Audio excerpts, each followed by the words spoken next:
वंदे मातरम। स्वागत है आप सभी का आज के वीडियो में। और आज हम सीखेंगे वैदिक विधि से गुणा करना। वैदिक विधि से गुणा करने के लिए इस वर्ष हमारे सिलेबस में सिर्फ और सिर्फ एक विधि है और वो है सूत्र ऊर्ध्व तिर्यक भ्याम। और ये पूरे चांस हैं कि इस विधि से गुणा करने का एक प्रश्न आपकी बोर्ड परीक्षा में जरूर आएगा। तो हम वो 2 नंबर पक्का करना चाहेंगे जो हमारी बोर्ड परीक्षा में हमें मिलने वाले हैं। तो चलिए एकाग्रचित होकर ध्यान से सीखिए सूत्र ऊर्ध्व तिर्यक भ्याम द्वारा कैसे गुणन संक्रिया की जाती है।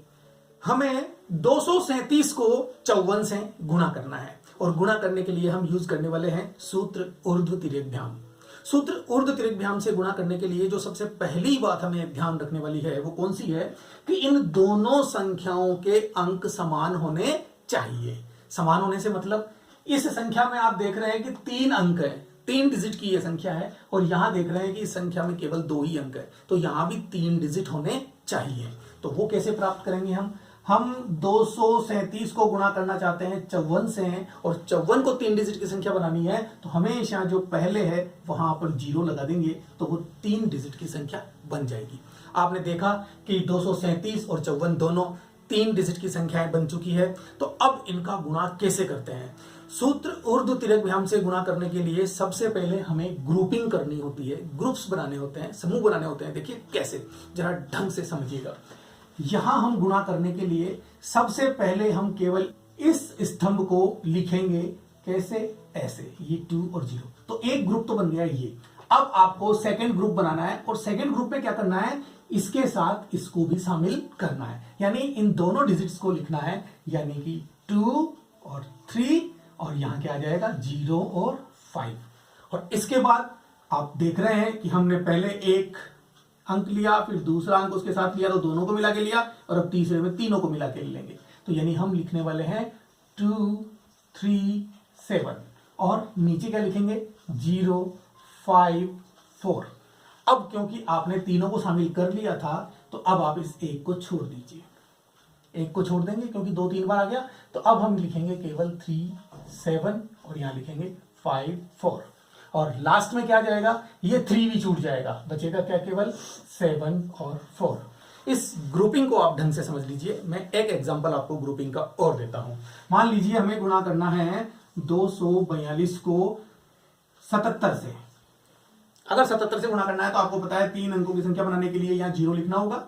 और ग्रुपिंग कैसे बनेगी? ग्रुपिंग ऐसे होगी कि पहले तो आएगी केवल ये स्तंभ, यानी कि ये कॉलम आएगा सबसे पहले 2 और 0।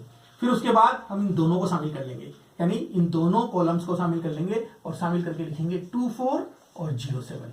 अब हम इस तीसरे को भी शामिल कर लेंगे, यानी तीनों कॉलम्स को शामिल करके लिखेंगे 2 4 2 और यहां 0 7 7। अब क्योंकि सबको शामिल कर लिया तो अब क्या करें, अब जिसको सबसे पहले शामिल किया था उसे छोड़ दीजिए, बाकी इन 2 का पेयर आप साथ ले लीजिए, यानी कि 4 2 7 7। अब इसके बाद अब आप इसको भी छोड़ दीजिए और केवल ये अंतिम कॉलम जो लास्ट कॉलम आपका वो ले लीजिए, वो है 2 7। इस प्रकार से आपकी ग्रुपिंग बनेगी हमेशा, चाहे संख्याएं इनसे ज्यादा क्यों ना हो। इसके बाद हम एक सवाल और लेंगे तो आपको ये चीज ढंग से समझ में आ जाएगी। और जब हमारी ग्रुपिंग कंप्लीट हो जाए तो कैसे गुणा करते हैं वो देखिए आप। यहां एक लाइन खींच लीजिए और हमें करना है इन संख्याओं को गुणा। और गुणा किस प्रकार से करेंगे, ये दोनों संख्याएं खड़ी हैं एक दूसरे के ऊपर, एक तरह से ऊर्ध्व है, तो इसको ऊर्ध्वाधर हम गुणा करेंगे। हम क्या ऊर्ध्वाधर गुणा करेंगे, इसलिए ऊर्ध्व का सूत्र में उपयोग किया गया है। और जब ये 2 डिजिट की संख्याएं हो तो इसको तो करेंगे इससे गुणा और इसको करेंगे इससे गुणा, यानी ये दोनों संख्याएं आपस में और ये दोनों संख्याएं आपस में गुणा होंगी।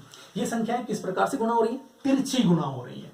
हमारा सूत्र क्या है और सूत्र का नाम क्या है? सूत्र ऊर्ध्व तिर्यक भ्याम, ये हमारे सूत्र का नाम है। और आप देख रहे हैं कि संख्याओं को ऊर्ध्वाधर गुणा कर रहे हैं, इसलिए ऊर्ध्व शब्द काम में लिया गया है। और संख्याओं को तिरछा यानी कि तिर्यक रूप से गुणा कर रहे हैं, इसलिए तिर्यक शब्द भी यूज किया गया है और इनको मिलाकर हमारे सूत्र का नाम बना है सूत्र ऊर्ध्व तिर्यक भ्याम। आगे इन संख्याओं को देखिए आप। इन संख्याओं में जो बाहरी संख्याएं हैं उन्हें भी हम तिरछा गुणा करते हैं और इनको भी तिरछा गुणा करेंगे। अब बीच में बचा एक खड़ा स्तंभ, तो इन्हें हम करेंगे ऊर्ध्वाधर गुणा। इसी प्रकार से यहां आप देखिए 3 को गुणा करेंगे 4 से और 7 को गुणा करेंगे 5 से, और यहाँ दोनों संख्याएं फिर से ऊर्ध्वाधर गुणा होंगी।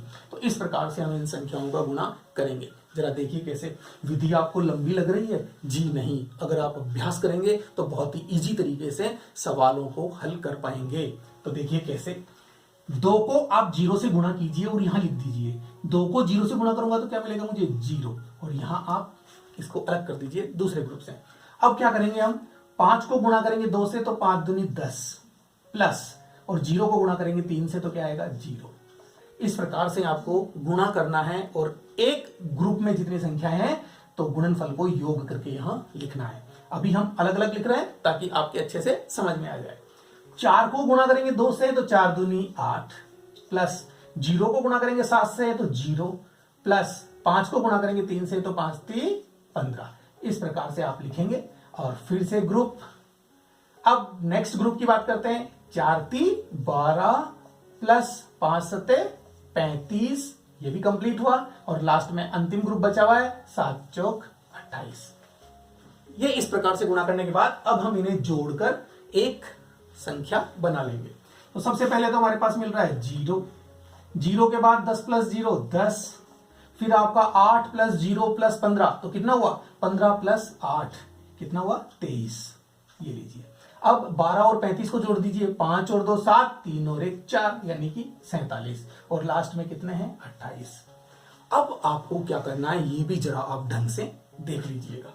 आपको कहां से शुरू करना है? यहां से, क्योंकि गणित में हम जोड़ या बाकी या गुणा जो भी शुरू करते हैं कहां से शुरू करते हैं? इस तरफ से शुरू करते हैं। तो चलिए सबसे पहले आप इस 8 को लिख लीजिए। ये लीजिए, मैंने 8 लिख दिया।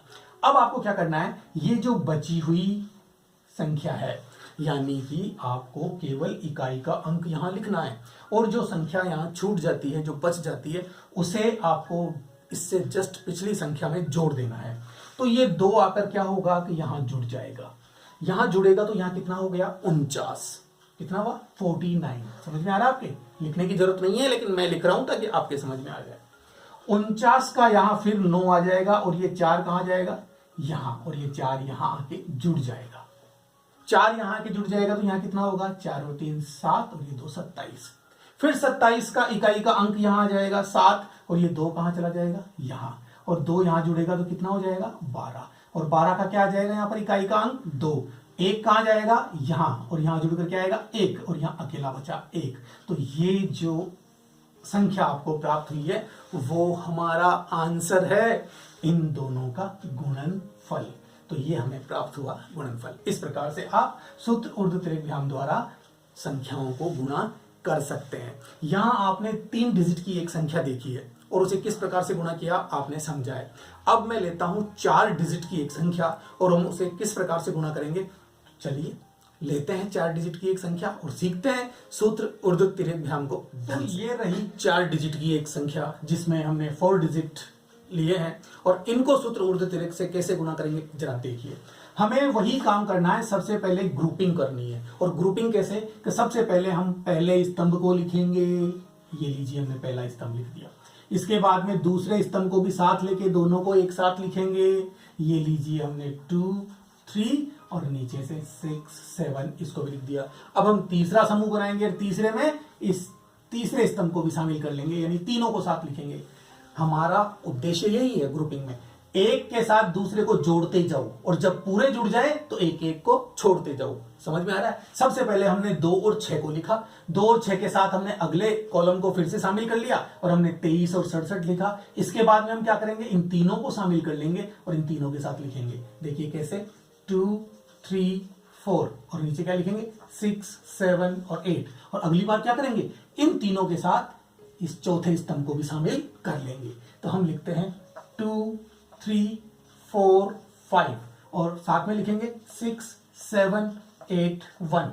और अब क्या करेंगे, जब सबको लिख लिया तो अब एक एक छोड़ते जाएंगे, यानी इधर से छोड़ना शुरू करेंगे हम। तो सबसे पहले इसको छोड़कर हम इन तीनों को लिखेंगे 3 4 5 और 7 8 1।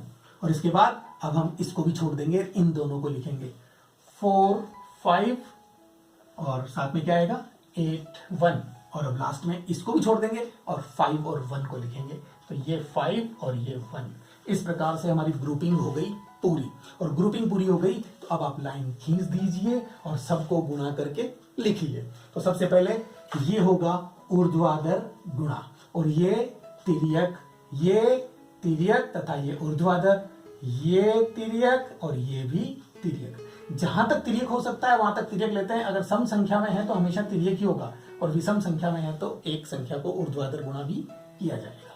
इनको भी इस प्रकार से और इनको इस प्रकार से हम गुणा करेंगे। तो चलिए करते हैं गुणा। 6 दूनी 12 कॉलम। नेक्स्ट स्तंभ लेते हैं अब। 7 दूनी 14 और आगे क्या करेंगे हम प्लस 36 18, 6 चौक 24 प्लस 8 दूनी 16 प्लस 3 सत्ते 21। अब आप यहां आइए। 6 पंजे 30 प्लस 2 एकम 2 प्लस 7 चौक 28 प्लस 8 तिया 24। समझ में आ रहा है? अब आप देखिए इसे। 3 एकम 3 प्लस 7 पंजे 35 प्लस 8 चौक 32। फिर अब इनको गुणा करेंगे। आगे मेरे पास जगह नहीं है तो मैं जरा नीचे लिख देता हूं। अब हम गुणा करेंगे। 4 एकम 4 प्लस 8 पंजे 40, फिर 5 एकम 5। इस तरह से हम सभी समूहों को गुणा करके आपस में जोड़ेंगे। तो लीजिए हम जोड़ के लिखते हैं। अब ये लिखा हमने सबसे पहले 12, इन दोनों को जोड़िए। 8 और 4 12 के 2 हासिल 1 और 2 3। अब इनको भी जोड़िए आप। 1 और 6 7, 7 और 4 11 का 1 हासिल 1, 2 और 1 3, 4 5 6 61 ये हो गया। फिर आप इनको जोड़िए। 4 और 8 12, 13 14 का 4 हासिल 1, 2 और 1 3, 4 5 और 6 7 8 ये लीजिए। अब आप इन्हें जोड़िए। 5 और 2 7, 7 और 3 10 का 0 हासिल 1, 3 और 3 6 और 1 7। अब आप इन्हें जोड़िए। 40 और 4 44 और 5 का 5। अब आपको क्या करना है? आपको वही काम करना है कि केवल इकाई का एक एक अंक लेंगे। हर समूह से हमें केवल एक ही अंक लेना है, और वो कौन सा अंक लेना है? इकाई का। और जो अंक बचता है उसे उससे पूर्व वाले समूह में जोड़ देना है। तो लीजिए 5 को हमने ले लिया। क्लियर? अब इसमें से हम 4 को लेंगे, क्योंकि यहां कुछ बचा नहीं है तो उसे लाकर यहां जोड़ने की आवश्यकता नहीं है। तो हमने 4 को ले लिया, लेकिन ये वाला 4 बचा तो ये पड़ोसी के पास आके जुड़ जाएगा। 70 और 4 कितना हो गया? 74। तो 74 का हम क्या लिखेंगे? 4। हमने यहाँ 4 जोड़ा ना, इसलिए। ठीक है, आपको समझ में आ रहा होगा, मैं इसलिए डायरेक्ट कर रहा हूं। और वैदिक विधि की यही खास बात है, पहले आप इसे सीखिए, प्रैक्टिस कीजिए, और जब काफी बार आप उसका अभ्यास कर लेंगे तो आपको वो बहुत आसानी से आएगी, आप डायरेक्ट सॉल्व करेंगे। 4 हमने इसका यहां लिखा, तो अब बचा 7। 7 इसमें आके ऐड हो जाएगा, और 7 ऐड होने पर क्या आएगा भाई? 11 का 1 91, और 91 का हम यहाँ क्या लिखेंगे? 1, और ये 9 आके इसमें ऐड हो जाएगा, और यहाँ ऐड होने पर क्या प्राप्त होगा? 70। 70 का 0 आएगा, 7 यहां आ जाएगा, यहां 7 और 2 9, 3 बचा तो यहां आएगा, और 12 और 3 15।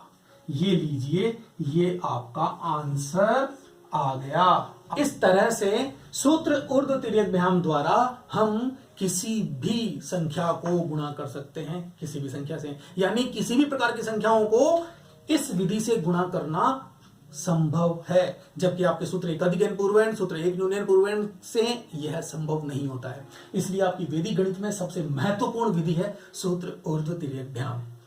जरूर सीखिएगा। अगर आपके ये समझ में आया तो लाइक कीजिए, शेयर कीजिए, और अगर आपको और एग्जाम्पल की आवश्यकता है तो कमेंट कीजिए और हमें बताइए, हम आपके समक्ष और एग्जाम्पल प्रस्तुत करेंगे। Okay, bye. सब्सक्राइब कीजिए हमारे चैनल को, और मिलते हैं नेक्स्ट वीडियो में।